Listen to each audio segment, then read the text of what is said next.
Hi guys, nice to see you again and thank you for watching Cook with an Italian. Today guys is something a little bit unusual. We're going to do, I want to say, yesterday we had a very nice big dinner, roast dinner. It was pork and so much crackling, and we have some leftover of crackling, and I want to show you how do you make pate with that. It's possible. Today is a beautiful day, snowing day. Look that.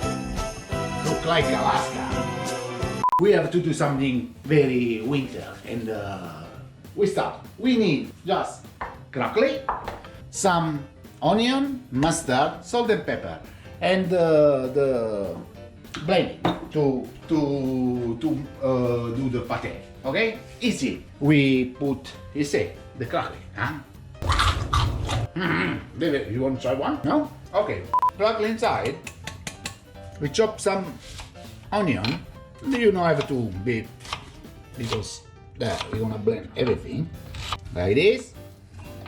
You have to try first. I think this is enough. Some salt, pepper, and a spoon of mustard.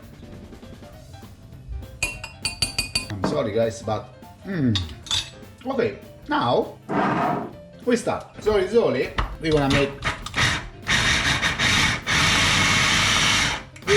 pate. I don't want you're gonna hear all these noises, but when it's ready, I'll show you the rest, okay? Okay guys, job done. You're gonna have something like this. You know, it's completely pate. You see? Something. Wow. Guys, it's unbelievable. On the bread, like this. Absolutely delicious. Guys, try this. To make this, you need 5 minutes, not more. Wow. Little man, come here. This is my little man Enrico. Guys, the crackling pate is this. Delicious. If you like, finger up and follow us. Ciao.